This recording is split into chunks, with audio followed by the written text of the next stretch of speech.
તમે જો આ ચેનલ પર નવા હોય તો આપણી ચેનલને લાઈક કરો, શેર કરો, સબસ્ક્રાઇબ કરીને તમારા મિત્રોને પણ મોકલજો, જેથી તે પણ આપણી ચેનલનો લાભ લઈ શકે.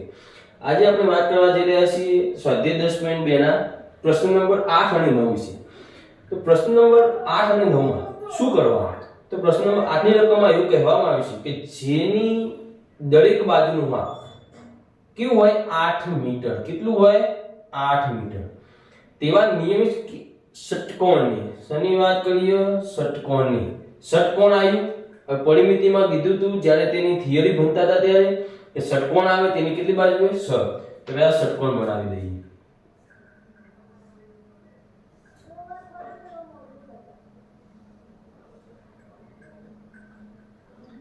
આવું આપણું એક ષટકોણ છે. દરેક બાજુમાં આ બાજુ, આ બાજુ, આ અને આ દરેકનું માપ કેવું હોય? સમાન. બરાબર? તો આ એ 8 મીટર, આ એ 8 મીટર, આ એ 8 મીટર, આ પણ 8 મીટર, આ પણ 8 મીટર અને આ પણ 8 મીટર. હવે આને આપણે નામકરણ કરી દઈએ. A B C D E F. Okay, તો આપણું આ એક ષટકોણ તેની દરેક બાજુનું માપ કેવું હોય? 8 મીટર. તો તેની પરિમિતિ શું આવે? પરિમિતિના અંદર શું આવે? હંમેશા સરવાળો, ક્ષેત્રફળની અંદર શું આવે? ગુણાકાર. હવે ષટકોણનું સૂત્ર લખવાનું કે નિયમિત ષટકોણની પરિમિતિ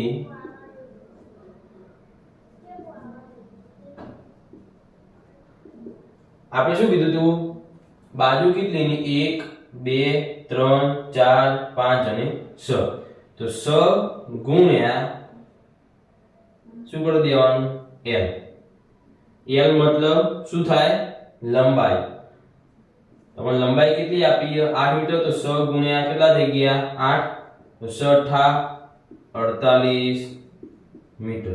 તો આપણો જે આ ષટકોણ છે એની પરિમિતિ શું થઈ જાય? 48 મીટર. તો આપણે હવે લખી દઈએ કે 8 મીટર બાજુવાળા નિયમિત ષટકોણની પરિમિતિ. કોની? ષટકોણની પરિમિતિ બરાબર 48 મીટર. આટલા આપણો આ પ્રશ્ન. બીજો પ્રશ્ન જો પ્રશ્ન નંબર 9. આના અંદર શું હતું? એક બાજુનું માપ આપેલું હતું અને આપણે તેની પરિમિતિ શોધતા હતા. એવી જ રીતે અહીંયા આપણને શું આપેલી છે? પરિમિતિ. અને આપણે શું શોધવાની છે? એની લંબાઈ. ઓકે, તો અહીંયા એક વાક્ય લખી દઈએ કે પરિમિતિ બરાબર 20 મીટર. બરાબર? આપણને શેની પરિમિતિ આપી છે? ચોરસની. તો આપણે એક ચોરસ બનાવી દઈએ. બરાબર? પરિમિતિ હોય, પરિમિતિ આપણે હંમેશા કે હોય? અંદર 20 મીટર. ચલો આપણે હવે અહીંયા એની બાજુ લખી દઈએ. A B C અને D. ચલો અહીંયા ચાર બાજુ થઈ ગઈ. ચોરસની કેટલી બાજુ? 4 બાજુ. હવે ચોરસનું પરિમિતિનું આપણે એક સૂત્ર લખાવ્યું હતું જ્યારે પરિમિતિની થિયરી છે ભણતા હતા ત્યારે. તો ચોરસની પરિમિતિ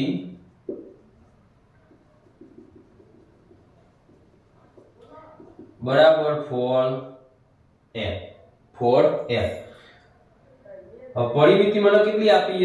20 મીટર. તો 20 બરાબર 4L. અમારે શું શોધવાની? લંબાઈ. લંબાઈ મને ખબર નથી. તો આ L ના હું કરી દઈશ? M ના M રાખીશ. આ 20 ક્યાં હતા? ગુણાકારમાં. તો ક્યાં જાય? ભાગાકારમાં. તો 20 ભાગ્યા 4. માટે L અહીંયા જો શું થાય? 4 ગુણ્યા 5. 4 5 20. નીચે 4. 4 4 ગયા. કેટલા વધ્યા? 5 મીટર.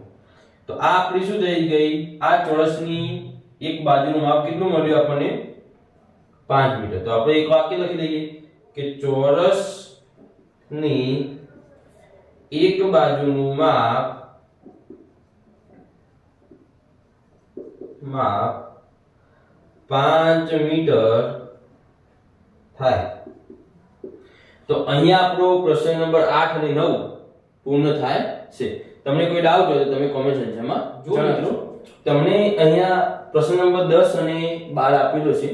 પ્રશ્ન નંબર 11 આપણે નેક્સ્ટ સ્લાઇડમાં કરીશું.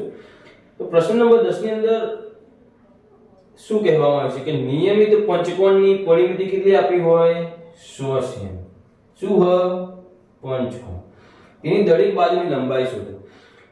તો આવો પ્રશ્ન આપણે પ્રશ્ન નંબર 9 જોયો કે જેમાં એક ચોરસની પરિમિતિ આપી હતી 20 મીટર અને એની એક બાજુની લંબાઈ કેટલી થાય આપણે શોધી.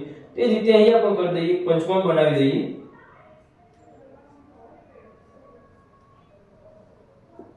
ઓકે, અહીંયા A B C D અને E કેટલા સેમી આપેલી પરિમિતિ? 100 સેમી. આ પંચકોણની શું હોય? પરિમિતિ. એક બાજુની લંબાઈનો પણ માપ શોધવાનું. તો આપણે લખીએ અહીંયા કે નિયમિત પંચકોણની પરિમિતિ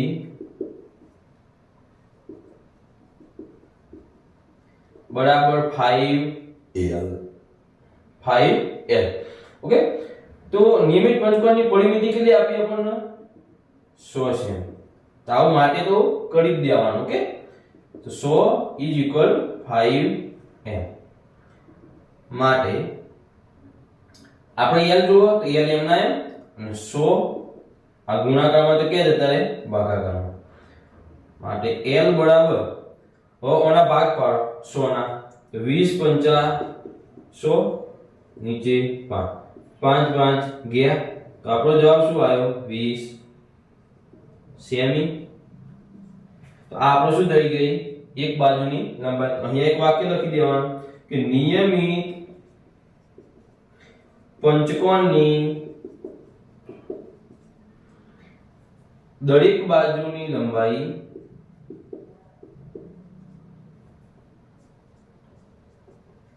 કેટલી હોય? 20 સેમી થાય. તો અહીંયા આ રીતે આપણો પ્રશ્ન નંબર 10 શું થાય? પૂર્ણ થાય. રીતે પ્રશ્ન નંબર 12 ની અંદર શું કહેવામાં આવે છે વાંચીએ કે એક ત્રિકોણ બે બાજુના માપ, એક ત્રિકોણની બે બાજુના માપ કેટલા આપેલા છે? એક બાજુનું છે 14 સેમી, બીજી બાજુનું એક બાજુનું માપ 12 સેમી અને બીજી બાજુનું માપ 14 સેમી. જો આ ત્રિકોણની પરિમિતિ કેટલી આપી હોય? આપણને 36 આપી હોય તો તેની ત્રીજી બાજુનું માપ શોધો. તો અહીંયા લખું કે પહેલી બાજુનું માપ બરાબર 12 સેમી, બીજી બાજુનું માપ બરાબર 14 સેમી. અહીંયા ત્રિકોણ બનાવી દઈએ. આ બાજુનું માપ લખી દો 14 સેમી, આ બાજુનું માપ લખી દઈએ આપણે 12 સેમી અને અહીંયા નામ આપી દઈએ A B અને C. અને કુલ પરિમિતિ કેટલી આપી આપણને? 36 સેમી. તો અહીંયા લખી દઈએ 36 સેમી. ઓકે, તો એની પરિમિતિ આપણને 36 સેમી આપી છે. એક બાજુનો 14 સેમી, બીજી બાજુનો 12 સેમી. તો અહીંયા આપણે લખી દઈએ આપણી પહેલી બાજુનું માપ અહીંયા 14 કરી દો. સોરી, અહીંયા 14 કરી દો. કે ફરક ના પડે, સેમ જ થાય. 14 સેમી બરાબર શું લખી દઉં? AB. 12 સેમી બરાબર શું લખી દઉં? BC. તો આપણે AC નું માપ શોધવાનું. પરિમિતિ કેટલી આપી આપણને? કે ત્રિકોણની પરિમિતિ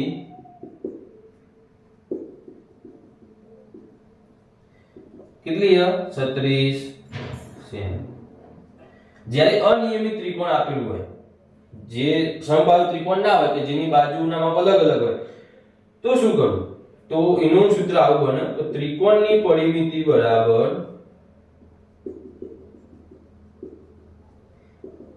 બધી બાજુનો સરવાળો. માટે પરિમિતિ કેટલી આપી? 36 સેમી એટલે 36 જ લખીએ. બધી બાજુ કઈ થઈ? AB તા BC તા AC અથવા CA પણ તમે લખી દો. માટે 36 બરાબર AB કેટલો? 14 સેમી, BC 12 સેમી, આપણે AC શોધવાનું. તો આપણે શું કરીએ? AC ને કરતા બનાવી દઈએ. 36 એમના એમ ઓછા 14 ઓછા 12 બંને શું કર્યા? I પ્લસ હતું આ બાજુ જાય તો માઈનસ થયું, I પ્લસ હતું આ બાજુ જાય તો માઈનસ થયું. માટે AC બરાબર 36 માઈનસ 12 ને 14 કેટલા થાય? માઈનસ 26. માટે AC બરાબર કેટલું મળી ગયું આપણને? 10 સેમી. તો ત્રીજી બાજુનું માપ તો અહીંયા લખી દેવાનું કે ત્રિકોણની ત્રીજી બાજુનું માપ 10 સેમી થાય. કેટલું થાય? 10 સેમી થાય. તો આ રીતે તમે પ્રશ્ન નંબર 10 અને પ્રશ્ન નંબર 12 સરળતાથી ગણી શકો છો. કોઈ ડાઉટ હોય તો કોમેન્ટ સેક્શનમાં મિત્રો. અહીંયા તમને પ્રશ્ન નંબર 11 આપેલો છે કે જેમના અંદર એક દોરી, આપણે એક દોરી બનાવી દઈએ કે આ એક દોરી, બરાબર? તો આ દોરી ની જે લંબાઈ l કેટલી આપેલી આપણને? 30 સેમી. કેટલી? 30 સેમી. ઓકે. હવે એક આ દોરી, આ દોરીનો ઉપયોગ કઈ કઈ જગ્યાએ કરીએ? તો પહેલો આપણને આપેલું કોઈ ચોરસ બનાવવું. શું બનાવવું? એક ચોરસ. કે જો એક ચોરસ હું બનાવું તો તેની એક બાજુની લંબાઈ કેટલી થાય એ મારે શોધવાનું. તો આ દોરી હતી એની મેં શું બનાવી દીધું? એક ચોરસ. શું બનાવી દીધું? ચોરસ. હવે જે દોરીની જે લંબાઈ હોય તે આપણી શું થાય? આ ચોરસની પરિમિતિ. તો અહીંયા આપણે લખી દઈએ 30 સેમી.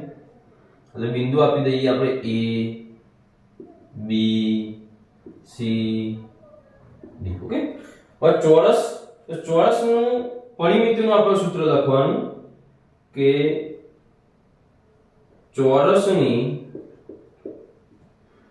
પરિમિતિ બરાબર 4l. પરિમિતિ એ જ આપણી આ દોરીની લંબાઈ થાય. કારણ કે દોરીનો આટલાથી દોરીનો A B C D આ ભાગ આખો લીધો દોરીનો. અહીંયાથી આપણે દોરીનો અહીંયાથી લઈએ આમ કે નામ બંધ કરી દઈએ તો આપણું શું બની ગયું? ચોરસ બનાવી દીધું. તો એની પરિમિતિ એની લંબાઈ આપણે શું થઈ ગઈ? પરિમિતિ. તો ચોરસની પરિમિતિ કેટલી થઈ? 30 સેમી બરાબર 4l. માટે l બરાબર 30 ભાગ્યા 4. હવે બે ભાગ ચાલો લખી દો 15 ગુણ્યા 2. નીચે લખી દો 2 ગુણ્યા 2. તો 2 2 ગયા. માટે l બરાબર શું થયા? 15 ભાગ્યા 2. તો 15 ભાગ્યા 2 બરાબર આપણો જવાબ શું આવે? 7.5 શેમાં આપેલું? સેમી. તો આપણો આ એક ચોરસ હતું એની એક બાજુનું માપ શું થઈ ગયું?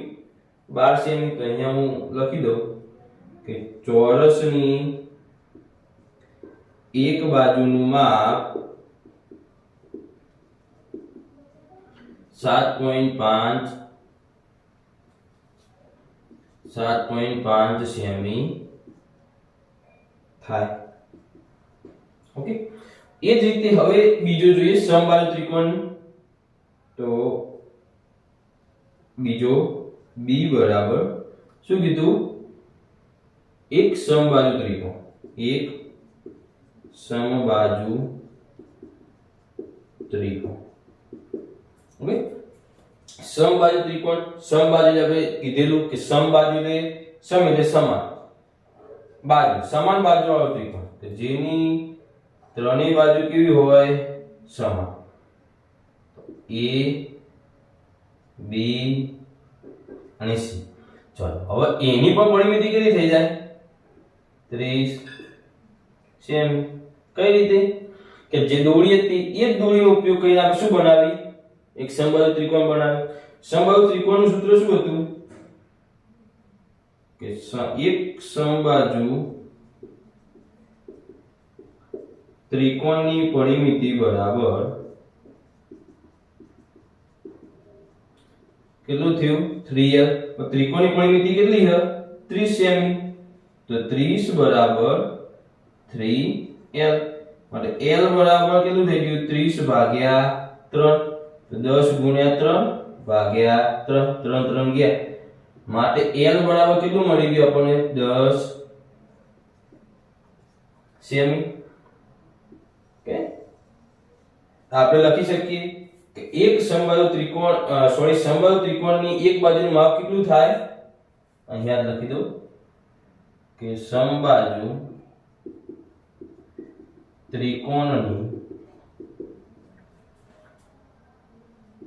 પરિમિતિ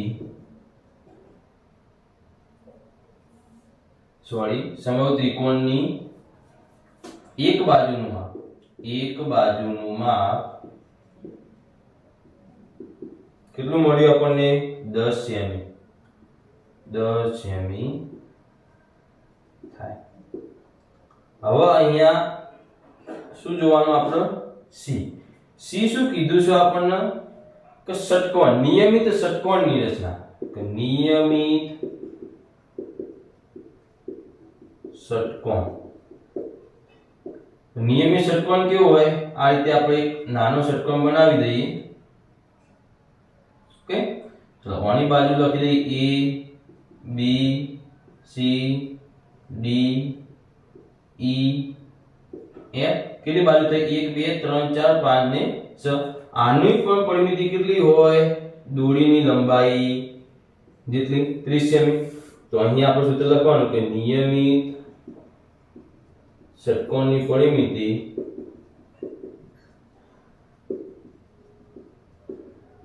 બરાબર 6l. ષટકોણની પરિમિતિ કેટલી દોરીની લંબાઈ કેટલી 30 સેમી. 30 બરાબર 6l. l બરાબર કેટલા થઈ ગયા 30 ભાગ્યા 6. 6 ગુણ્યા 5 બરાબર 30. 6 × 30 ભાગ્યા 6. તો 6 જાય તો આપણો જવાબ શું આવ્યો 5 સેમી. તો હવે અહીંયા આપણે લખી શકીએ કે નિયમિત ષટકોણની બાજુનું માપ નિયમિત ષટકોણની બાજુનું માપ કેટલું થાય 5 સેમી થાય. ઓકે, તો આ રીતે આપણે પ્રશ્ન નંબર 11 સરળતાથી ગણી શકીએ છીએ. જો મિત્રો અહીંયા આપણને સ્વાધ્યાય 10.1 નો પ્રશ્ન નંબર 13 આપેલો છે. અત્યાર સુધી આપણે જોયું તો આપણને બાજુનું માપ આપેલું હતું અને તેના પરથી પરિમિતિ શોધતા. એના પછી એવા પણ દાખલા જોયા કે જેમાં પરિમિતિ આપેલી હોય અને બાજુનું માપ શોધતા. હવે આપણને એક બાજુનું માપ આપેલું એના પરથી આપણે તેની પરિમિતિ શોધવાની. પરિમિતિ શોધ્યા પછી 1 મીટર પ્રમાણે આટલો ખર્ચ થાય તો જે જવાબ આપણને મળ્યો કે પરિમિતિ જેટલી મળી તો તેના પ્રમાણે કેટલું આપણને ખર્ચ થાય તેના વિશે આપણે ચર્ચા કરવાની. તો એક ચોરસ બાગની બાજુનું માપ કેટલું આપેલું હોય 250 મીટર. 250 મીટર. હું અહીંયા લખી દઉં ચોરસ બાગની બાજુનું માપ ઇક્વલ 250 મીટર. હવે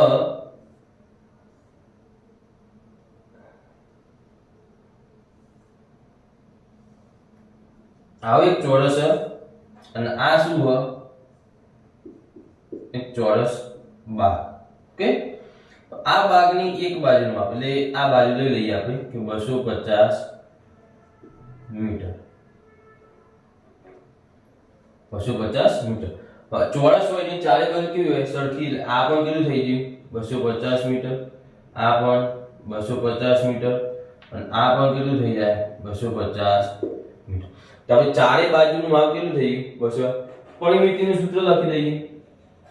ચોરસની પરિમિતિ બરાબર 4l ઇઝ ઇક્વલ એક બાજુનું માપ કેટલું હોય 250.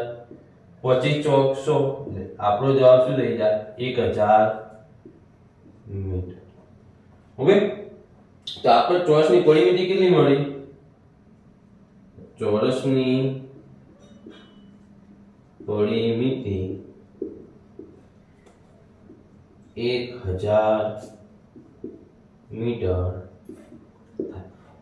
હવે આ જે આપણો બાગ હતો એ બાગના ચારે બાજુ અહીંયાથી લઈ અહીંયા અહીંયા અને અહીંયા, તો આ જે આખું જે બાગ હતો એના ફરતે મારે એક વાડ લગાવીએ કે જેથી બાગના અંદર કોઈ પશુ આવી ના જાય એના માટે.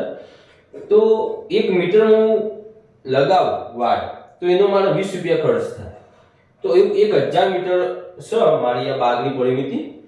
તો 1000 મીટરનો મારે લગાવ્યું હોય વાડ તો કેટલો સમય થાય, એટલે મતલબ સોરી કેટલો ખર્ચ થાય તે આપણે જોઈએ. 1 મીટર વાડ કરવાનો ખર્ચ બરાબર 20 રૂપિયા.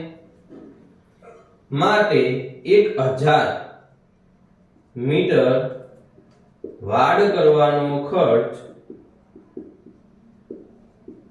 બરાબર કેટલા રૂપિયા. માટે આપણે શું કરી દેવાનું ચોકડી, તો 1000 ગુણ્યા કેટલા કરી દેવાના 20 અને આ એક એમના એમ બરાબર 20 ગુણ્યા 1000 કેટલા થઈ જાય 20000 રૂપિયા. માટે આપણે કહી શકીએ કે બાગની ફરતે વાડ કરવાનો ખર્ચ કેટલો થાય 20000 રૂપિયા થાય. ઓકે, તો આ રીતે આપણે પ્રશ્ન નંબર 3 ને સરળતાથી લખી શકીએ. જુઓ મિત્રો, અહીંયા આપણને એક લંબચોરસ બાગની વાત કરવામાં આવી છે. જે રીતે આગલા દાખલામાં પ્રશ્ન નંબર 3 ના અંદર આપણે જોયું કે ચોરસ બાગ હતો જેની લંબાઈ હતી 250 મીટર અને તેના ફરતે વાડ કરવાનો ખર્ચ હતો 20 રૂપિયા પ્રતિ મીટર. પણ અહીંયા આપણે જોડે એક લંબચોરસ. શું હોય? લંબચોરસ.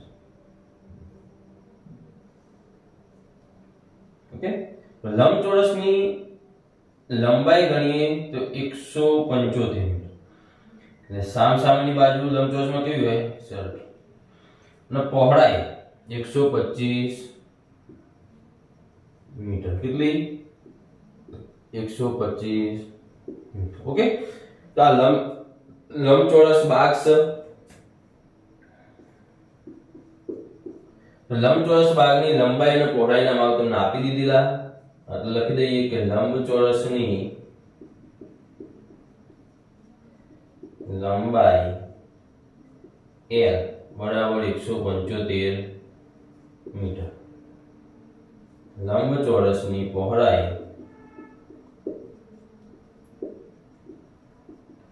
B બરાબર 125 મીટર.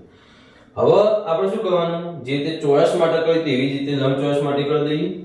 લંબચોરસની પરિમિતિ લંબચોરસ બાગની પરિમિતિ બરાબર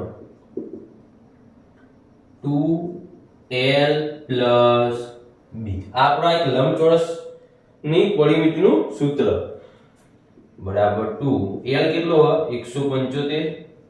B કેટલો હોય? 125.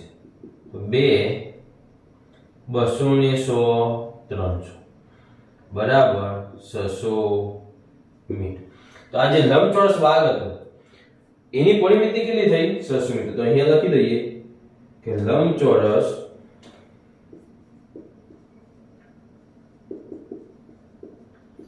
બાગની પરિમિતિ 600 મીટર થાય. હવે આપણે શું કહેવાનું કે તેની ફરતે મતલબ કે જે લંબચોરસ બાગ એની ફરતે આપણે શું કરવાની કે વાડ કરવાની છે. બરાબર? તો એ વાડ કરવાનો ખર્ચ કેટલો આપેલો છે? 12 રૂપિયા પ્રતિ મીટર. 1 મીટરે 12 રૂપિયા પ્રમાણે કેટલો થાય? તો અહીંયા આપણે લખીએ 1 મીટર વાડ કરવાનો ખર્ચ બરાબર 12 રૂપિયા માટે 600 મીટર વાડ કરવાનો ખર્ચ